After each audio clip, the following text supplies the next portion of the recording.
आकाशवाणी संवाद पढ़ुछंती चंदन घोष। मुख्य संवाद। पहलगाम आक्रमण परिप्रेक्षी रे नवादिल्ली ठारे प्रधानमंत्री अध्यक्षतार जारी रही सुरक्षा संपर्कित कैबिनेट बैठक। सन्त्रासवाद विरुद्ध रे शून्य सहनशीलता नीति कार्यकारी करने दिगरे भारतर प्रतिश्रुतिबद्धता दोहराइले प्रतिरक्षा मंत्री। पहलगाम रे निरीह व्यक्ति को हत्या करथिबा सन्त्रासवादी को केबे भी छड़ा जीव नाही बोली समग्र देश को स्वराष्ट्र मंत्री प्रतिश्रुति। जातीय पंचायतराज दिवस अवसर में आसंताकाली देशव्यापी हेबाकु थिबा ग्रामसभा को बिहार मधुबनी भर्चुआल माध्यम रे संबोधित करिवे प्रधानमंत्री। एवं आईपीएल क्रिकेट रे आज सनराइजर्स हैदराबाद विपक्ष में टॉस जीति प्रथमे बोलिंग करने को निष्पत्ति नेला मुंबई इंडियंस। पहलगाम आक्रमण परिप्रेक्षी रे वर्तमान नवादिल्ली ठारे प्रधानमंत्री नरेंद्र मोदी अध्यक्षतार सुरक्षा संपर्कित कैबिनेट बैठक अनुष्ठित होउछि। एही बैठक में प्रतिरक्षा मंत्री राजनाथ सिंह, स्वराष्ट्र मंत्री अमित शाह, वैदेशिक व्यापार मंत्री एस जयशंकर, अर्थमंत्री निर्मला सीतारमण, जातीय सुरक्षा परामर्शदाता अजित डोभाल प्रमुख उपस्थित अछंती। बैठक पर वैदेशिक व्यापार मंत्रालय पक्षरु ए संपर्क में गणमाध्यम को अवगत कराजिबार कार्यसूची रहितबा जणा जायछि।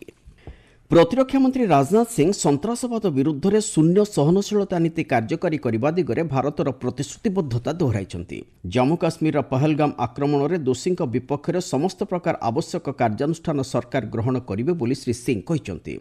आज नवादिल्ली ठारे भारतीय वायुसेना पक्षर आयोजित मार्शल अर्जन सिंह स्मारकी वक्तृतामाला जोग देई से यह कहिछंती। प्रतिरक्षा मंत्री कहिछंती भारत एभली एक पुरातन सभ्यता भित्तिक विशाल देश जेउठारे एभली सन्त्रासवाद कार्यकलाप को कौनसी मते बरदास्त करा जाई परिबो नाही। एही आक्रमण रे प्राण हराइथिबा व्यक्तिक परिवार वर्ग प्रति प्रतिरक्षा मंत्री समवेदना जणाइबा सहित खूब शीघ्र केवल एही घटना रे संपृक्त दोषी नुहंती बरं प्रच्छदपटरे रहिथिबा व्यक्ति विशेष बा गोष्ठीक विरुद्ध रे मध्य दृढ़ कार्यानुष्ठान ग्रहण कराजिबो बोली प्रतिरक्षा मंत्री प्रतिश्रुति दैछंती।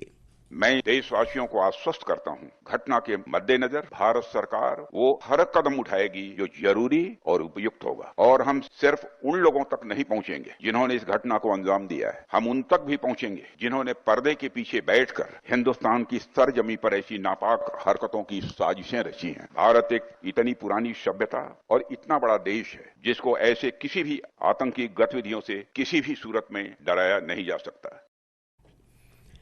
सन्त्रासवाद कार्यकलाप निकटरे भारत केबे भी मुंड नुआइब नाही बोली स्वराष्ट्र मंत्री अमित शाह कहिसंती। दक्षिण काश्मीर अनंतनाग जिला अंतर्गत पहलगाम सन्त्रासवाद आक्रमण पर स्थिति समीक्षा लगी गतकाली ठारू जम्मू काश्मीर गस्तरे थिबा श्री शाह आज घटनास्थल परिदर्शन करिबा परे यह कहिसंती। से कहिसंती एही आक्रमण रे निजर परिजन को हराइथिबारु प्रत्येक भारतीय कष्ट अनुभव करुछंती। तेबे एही निरीह व्यक्ति मानकु हत्या करथिबा सन्त्रासवादी को केबे भी छड़ा जीव नाही बोली श्री शाह समग्र देश को प्रतिश्रुति दैछंती। श्रीनगर स्थित पुलिस कंट्रोल रूम ठारे श्री शाह आज सन्त्रासवादी गुली रे प्राण हराइथिबा पर्यटक मानक उद्देश्य रे श्रद्धांजलि अर्पण करिसंती। स्वतंत्र विमान जोगे श्रीनगर पार्थिव शरीर गुडी को सेमानक जन्मस्थान को पठाइबार व्यवस्था करा जायछि। श्री शाह आज अनंतनाग सरकारी मेडिकल कॉलेज हॉस्पिटल को जाई चिकित्साधीन आहतंकर स्वास्थ्य अवस्था मध्य पचारि बुझिसंती। पहलगाम, दक्षिण काश्मीर अनंतनाग, कुलगाम एवं अन्यान्य अंचल रे सुरक्षा व्यवस्था को कड़ाकड़ी करा जायछि। एही घटना प्रतिवाद रे उपत्यकार आज विभिन्न संगठन पक्षरु दिनिकिया बंद पालन करा जायछि। अन्य पक्षरे पुलिस एवं गुइंदा संस्था पक्षरु संपृक्त 3 आक्रमणकारी स्केच जारी करा जायछि। इतिमध्यरे एही सन्त्रासवादी आक्रमणर तदंतभार जातीय तदंतकारी संस्था को हस्तांतर करा जायछि। ए आक्रमण में प्राण हराइथिबा 26 जन पर्यटकों आत्मीय स्वजन लगी जम्मू काश्मीर सरकार 10 लाख टंका लेखाएं अनुकंपामूलक सहायता राशि घोषणा करछंती। सेहिभଳି गुरुतर आहतों लगी 2 लाख टंका लेखाएं और सामान्य आहतों लगी 1 लाख टंका लेखाएं सहायता राशि घोषणा करा जायछि। मुख्यमंत्री ओमर अब्दुल्ला एही घटना रे शोक प्रकाश करि कहिसंती कोनोसी परिमाणर अनुकंपामूलक सहायता राशि आम प्रियजनक जीवनहानि दुख को भरणा करि परिबो नाही। तेबे एही दुखद समय राज्य सरकार मृतकों परिवार सहित दृढ़ भाव छिड़ा होइचंती बोली श्री अब्दुल्ला कहिसंती। उन लोगों के साथ ताजियत और हमदर्दी का इजहार जिनके ऊपर और जिनके साथ ये सदमा बीता है, यहाँ इन सबको यकीन दिलाने आया हूँ कि इस मौके पे हुकूमत इनके साथ खड़ी है और जितना हम इनके लिए कर सकेंगे हम कर लेंगे। ପହଲଗାମ ସନ୍ତାସବାଦୀ ଆକ୍ରମଣକୁ ବିଭିନ୍ନ ରାଷ୍ଟ୍ରର ନେତୃବୃନ୍ଦଙ୍କ ପକ୍ଷରୁ ନିନ୍ଦା କରାଯାଇଛି।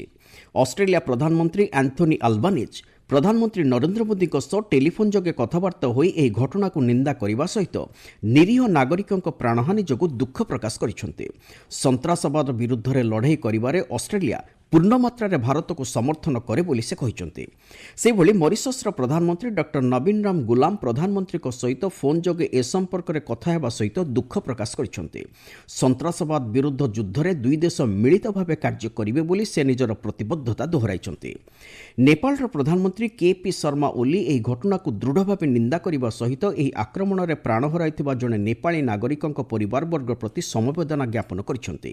ଏଭଳି ଅମାନବୀୟ ଆକ୍ରମଣକାରୀଙ୍କ ବିରୁଦ୍ଧରେ ଦୃଢ଼ କାର୍ଯ୍ୟାନୁଷ୍ଠାନ ନେଇ ମୃତକଙ୍କ ପରିବାରବର୍ଗ ପ୍ରତି ଭାରତ ସରକାର ନ୍ୟାୟ ପ୍ରଦାନ କରିବେ ବୋଲି ଶ୍ରୀ ଓଲି ଆଶାବ୍ୟକ୍ତ କରିଛନ୍ତି।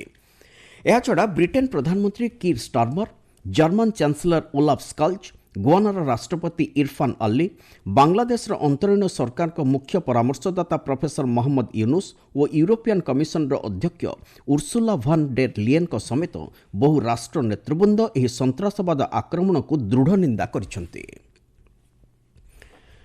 ପହଲଗାମ ସନ୍ତାସବାଦ ଆକ୍ରମଣକୁ ଦୃଷ୍ଟିରେ ରଖି କାଟ୍ରାଠାରୁ ନୂଆଦିଲ୍ଲୀ ପର୍ଯ୍ୟନ୍ତ ଆଜି ରାତିରେ ଏକ ସ୍ୱତନ୍ତ୍ର ଟ୍ରେନ୍ ଚଳାଚଳ କରିବାକୁ ଭାରତୀୟ ରେଳବାଇ ନିଷ୍ପତ୍ତି ନେଇଛି। ଯାତ୍ରୀମାନଙ୍କ ଭିଡ଼ ଓ ଆବଶ୍ୟକତାକୁ ଦୃଷ୍ଟିରେ ରଖି ରେଳବାଇ ପକ୍ଷରୁ ଏଭଳି ନିଷ୍ପତ୍ତି ନିଆଯାଇଛି। ଏହି ଟ୍ରେନ୍ ଆଜି ରାତି 9:20 ସମୟରେ ମାତା ବୈଷ୍ଣୋଦେବୀ କାଟ୍ରା ଷ୍ଟେସନରୁ ନୂଆଦିଲ୍ଲୀ ଅଭିମୁଖେ ଯାତ୍ରା କରିବ। ଯାତ୍ରୀମାନଙ୍କ ସୁବିଧା ଲାଗି ରେଳବାଇ ପକ୍ଷରୁ ହେଲ୍ପଲାଇନ୍ ନମ୍ବର ଜାରି କରାଯାଇଛି। ଜାମ୍ମୁ ତାଇ ଷ୍ଟେସନ ଲାଗି ଏହି ନମ୍ବରଟି ହେଉଛି 019127470226। ସେହିଭଳି କାଟ୍ରା ଷ୍ଟେସନ ଲାଗି 01991234876 ଏବଂ ଉଧମପୁର ଷ୍ଟେସନ ଲାଗି ଏହି ନମ୍ବରଟି ହେଲା 7717306616। ଅନ୍ୟପକ୍ଷରେ ପରିସ୍ଥିତିକୁ ଦୃଷ୍ଟିରେ ରଖି ଶ୍ରୀନଗରଠାରୁ ଦିଲ୍ଲୀ ଏବଂ ମୁମ୍ବାଇକୁ ଆଜି 4ଟି ସ୍ୱତନ୍ତ୍ର ବିମାନ ଉଡ଼ାଣ କରିବ। ଯାତ୍ରୀମାନଙ୍କ ଆବଶ୍ୟକତାକୁ ଦୃଷ୍ଟିରେ ରଖି ବେସାମରିକ ବିମାନ ଚଳାଚଳ ମନ୍ତ୍ରୀ ରାମମୋହନ ନାଇଡୁ ସ୍ୱରାଷ୍ଟ୍ରମନ୍ତ୍ରୀ ଅମିତ ଶାହାଙ୍କ ସହ ଆଲୋଚନା କରିବା ପରେ ଏହି ନିଷ୍ପତ୍ତି ନେଇଛନ୍ତି। ଜାତୀୟ ପଞ୍ଚାୟତରାଜ ଦିବସ ଅବସରରେ ଆସନ୍ତାକାଲି ଦେଶବ୍ୟାପୀ ଆୟୋଜିତ ହେବାକୁ ଥିବା ଗ୍ରାମସଭାକୁ ପ୍ରଧାନମନ୍ତ୍ରୀ ନରେନ୍ଦ୍ର ମୋଦି ବିହାରର ମଧୁବନୀଠାରୁ ଭର୍ଚୁଆଲ ମାଧ୍ୟମରେ ଉଦ୍ବୋଧନ ଦେବେ। ଏହି ଅବସରରେ ଜାମଶେଦପୁରର ବିଦେଶ୍ୱର ସ୍ଥାନଠାରେ ଆୟୋଜିତ ହେବାକୁ ଥିବା ମୁଖ୍ୟ ସମାରୋହରେ ଯୋଗଦେଇ ଶ୍ରୀ ମୋଦି 13,500 କୋଟିରୁ ଉର୍ଦ୍ଧ୍ୱ ଟଙ୍କା ବ୍ୟୟରେ ହୋଇଥିବା ଭିତ୍ତିଭୂମି ପ୍ରକଳ୍ପଗୁଡ଼ିକର ଲୋକାର୍ପଣ କରିବେ। ଏହି ପ୍ରକଳ୍ପଗୁଡ଼ିକ ମାଧ୍ୟମରେ ବିହାରର ଗ୍ରାମୀଣ ଅଞ୍ଚଳକୁ ସଂଯୋଗୀକରଣ ସୁବିଧା ଓ ବିଭିନ୍ନ ସେବା ଯୋଗାଇ ଦେବା ସହିତ ଆର୍ଥିକ ସୁଯୋଗ ମଧ୍ୟ ସୃଷ୍ଟି କରାଯାଇପାରିବ। ବ୍ୟତୀତ ପ୍ରଧାନମନ୍ତ୍ରୀ ଏହି ଅବସରରେ ସ୍ୱତନ୍ତ୍ର ବର୍ଗ ଜାତୀୟ ପଞ୍ଚାୟତରାଜ ପୁରସ୍କାର 2025 ପ୍ରଦାନ କରିବେ। ଏହାଛଡ଼ା ଶ୍ରୀ ମୋଦି 4ଟି ନୂତନ ଟ୍ରେନ୍ ଚଳାଚଳର ମଧ୍ୟ ଶୁଭାରମ୍ଭ କରିବେ। ଚଳିତ ବର୍ଷ ଜାତୀୟ ପଞ୍ଚାୟତରାଜ ଦିବସ ସରକାରଙ୍କ ସାମଗ୍ରିକ ଚିନ୍ତାଧାରାର ପ୍ରତିଫଳ ସ୍ୱରୂପ ବୃହତ୍ ଆକାରରେ ପାଳନ କରାଯିବାକୁ ନିଷ୍ପତ୍ତି ହୋଇଛି। ଏଥିରେ ଗ୍ରାମୀଣ ବିକାଶ, ଗୃହ ଓ ସହରାଞ୍ଚଳ ବ୍ୟାପାର, ପେଟ୍ରୋଲିୟମ, ପ୍ରାକୃତିକ ବାଷ୍ପ, ଶକ୍ତି, ରେଳବାଇ ଏବଂ ସଡ଼କ ପରିବହନ ଓ ରାଜପଥ ମନ୍ତ୍ରଣାଳୟ ମିଳିତ ଭାବେ ଏଥିରେ ଅଂଶଗ୍ରହଣ କରୁଛନ୍ତି। 2024-25 ଖରିଫ ଋତୁ ଲାଗି ମୂଲ୍ୟ ସହାୟକ ଯୋଜନା ଅଧୀନରେ ହରଡ଼, ବିରି ଓ ମସୁର ଡାଲି ସଂଗ୍ରହ ଲାଗି ସରକାର ମଞ୍ଜୁରୀ ପ୍ରଦାନ କରିଛନ୍ତି। କୃଷି ଓ କୃଷକ କଲ୍ୟାଣ ମନ୍ତ୍ରଣାଳୟ ପକ୍ଷରୁ ଏ ସମ୍ପର୍କରେ ଜାରି କରାଯାଇଥିବା ଏକ ବିବୃତ୍ତିରେ ଏହି ସୂଚନା ଦିଆଯାଇଛି। ମିଳିଥିବା ସୂଚନା ଅନୁଯାୟୀ ଡାଲିର ଘରୋଇ ଉତ୍ପାଦନ ବୃଦ୍ଧି କରିବା ଓ ଆମଦାନୀ ହ୍ରାସ କରିବା ସହିତ ଚାଷୀଙ୍କୁ ପ୍ରୋତ୍ସାହିତ କରିବା ଉଦ୍ଦେଶ୍ୟରେ ସରକାର ଏହି ନିଷ୍ପତ୍ତି ନେଇଛନ୍ତି।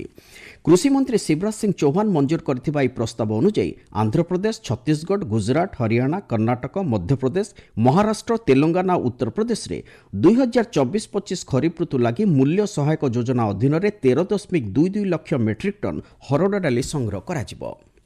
କ୍ରିକେଟ ଆଇପିଏଲ୍ କ୍ରିକେଟରେ ଆଉ କିଛି ସମୟ ପରେ ସନ୍ରାଇଜର୍ସ ହାଇଦ୍ରାବାଦ ଏବଂ ମୁମ୍ବାଇ ଇଣ୍ଡିଆନ୍ସ ମଧ୍ୟରେ ମୁକାବିଲା ହେବ। ହାଇଦ୍ରାବାଦର ରାଜୀବ ଗାନ୍ଧୀ ଆନ୍ତର୍ଜାତିକ ଷ୍ଟାଡିୟମଠାରେ ସନ୍ଧ୍ୟା 7:30ରେ ଏହି ମ୍ୟାଚ୍ ଖେଳାଯିବ। ମିଳିଥିବା ସୂଚନା ଅନୁଯାୟୀ ଟସ୍ ଜିତି ମୁମ୍ବାଇ ଇଣ୍ଡିଆନ୍ସ ବୋଲିଂ କରିବାକୁ ନିଷ୍ପତ୍ତି ନେଇଛି। ମୁଖ୍ୟ ସମ୍ବାଦଗୁଡ଼ିକ ପୁଣି ଥରେ। ପହଲଗାମ ଆକ୍ରମଣ ପରିପ୍ରେକ୍ଷୀରେ ନୂଆଦିଲ୍ଲୀଠାରେ ପ୍ରଧାନମନ୍ତ୍ରୀଙ୍କ ଅଧ୍ୟକ୍ଷତାରେ ଜାରି ରହିଛି ସୁରକ୍ଷା ସମ୍ପର୍କିତ କ୍ୟାବିନେଟ୍ ବୈଠକ। ସନ୍ତାସବାଦ ବିରୁଦ୍ଧରେ ଶୂନ୍ୟ ସହନଶୀଳତା ନୀତି କାର୍ଯ୍ୟକାରୀ କରିବା ଦିଗରେ ଭାରତର ପ୍ରତିଶ୍ରୁତିବଦ୍ଧତା ଦୋହରାଇଲେ ପ୍ରତିରକ୍ଷା ମନ୍ତ୍ରୀ। ପହଲଗାମରେ ନିରୀହ ବ୍ୟକ୍ତିଙ୍କୁ ହତ୍ୟା କରିଥିବା ସନ୍ତାସବାଦୀଙ୍କୁ କେବେ ବି ଛଡ଼ାଯିବ ନାହିଁ ବୋଲି ସମଗ୍ର ଦେଶକୁ ସ୍ୱରାଷ୍ଟ୍ରମନ୍ତ୍ରୀଙ୍କ ପ୍ରତିଶ୍ରୁତି। ଜାତୀୟ ପଞ୍ଚାୟତରାଜ ଦିବସ ଅବସରରେ ଆସନ୍ତାକାଲି ଦେଶବ୍ୟାପୀ ହେବାକୁ ଥିବା ଗ୍ରାମସଭାକୁ ବିହାରର ମଧୁବନୀରୁ ଭର୍ଚୁଆଲ ମାଧ୍ୟମରେ ସମ୍ବୋଧିତ କରିବେ ପ୍ରଧାନମନ୍ତ୍ରୀ ଏବଂ ଆଇପିଏଲ୍ କ୍ରିକେଟରେ ଆଜି ସନ୍ରାଇଜର୍ସ ହାଇଦ୍ରାବାଦ ବିପକ୍ଷରେ ଟସ୍ ଜିତି ପ୍ରଥମେ ବୋଲିଂ କରିବାକୁ ନିଷ୍ପତ୍ତି ନେଲା ମୁମ୍ବାଇ ଇଣ୍ଡିଆନ୍ସ। ସମ୍ବାଦ ଶେଷ ହେଲା।